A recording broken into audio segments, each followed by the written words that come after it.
Olá pessoal, sou o professor Anderson. Este vídeo se refere à disciplina Microbiologia Ambiental e nele nós vamos falar de respiração aeróbica. A diferença mais importante aqui em relação à fermentação é que a gente tem um aceptor final de elétrons externo, que, por exemplo, nesse caso da respiração aeróbica, a gente tem a presença de oxigênio. A gente pode ter também, quando a gente fala de aceptor finais de elétrons externos, a gente pode ter, por exemplo, nitrato ou sulfato, onde a glicose ela é totalmente oxidada a CO2 e água, e nesse caso a gente tem uma obtenção, uma conservação de energia significativamente maior em comparação com a glicólise. Nesse vídeo aqui nós vamos falar da respiração aeróbia, onde a glicose ela é degradada, né, em CO2 e água na presença de oxigênio. Bom, a gente divide a respiração aeróbia em fases. Ela tem uma fase que é anaeróbia, que é a glicólise. A glicólise ela não depende de oxigênio e ocorre no citoplasma da célula. E a respiração aeróbia, além da glicólise, a gente tem o ciclo de Krebs e a cadeia transportadora de elétrons e requer a presença do oxigênio. Bom,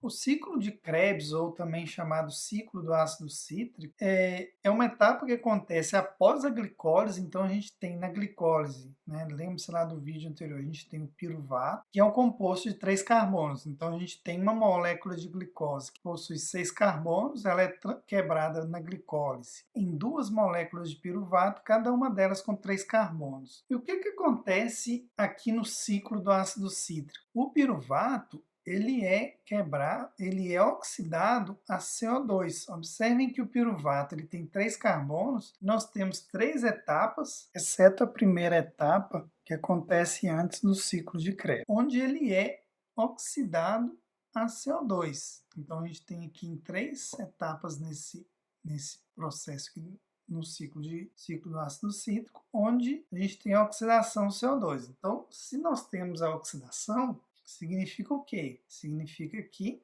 houve a liberação, né, a perda de elétrons, e esses elétrons eles foram capturados por moléculas, por coenzimas que captam os elétrons, que é o NADH. Aqui a gente tem uma outra que cumpre a mesma função, que é o FADH. Então, observe que a gente tem várias moléculas de NAD, em total 4, e uma molécula de FAD. Então, no ciclo de Krebs, ou ciclo do ácido cítrico, a gente tem a oxidação do carbono. Então, o carbono ele é oxidado. Consequentemente, a retirada dos elétrons, que são recebidos pelas coenzimas, e também uma captação de energia ao nível do substrato, que é a produção de ATP. Então, resumidamente, CO2, 3 NADH e um FAD para cada piruvato. E também rendimento de 2 ATP. Então, após o ciclo do ácido cítrico, a gente tem essas coenzimas aqui, o NADH e o FAD, que precisam ser reoxidadas, né? O mesmo raciocínio lá da fermentação, elas têm que ser reoxidadas, senão vai chegar um momento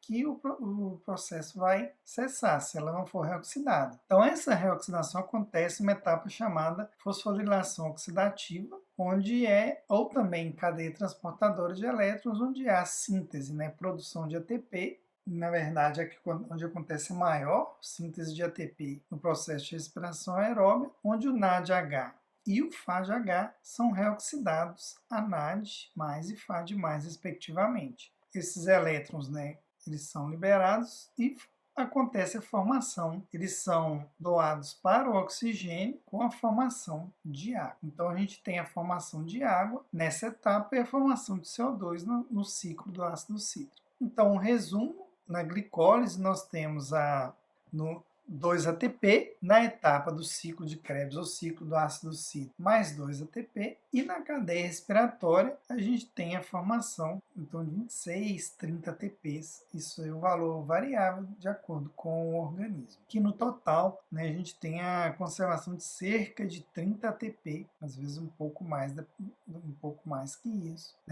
mas essa é em comparação, por exemplo, com a glicólise, com a fermentação, que o organismo, por mol de glicose, consegue conservar 2 ATP, nesse caso aqui a gente tem 30 ATP. Então, um resumo: a gente tem como fonte de energia e de carbono a glicose, da mesma forma que a fermentação, Só que o aceptor final de elétrons aqui é o oxigênio.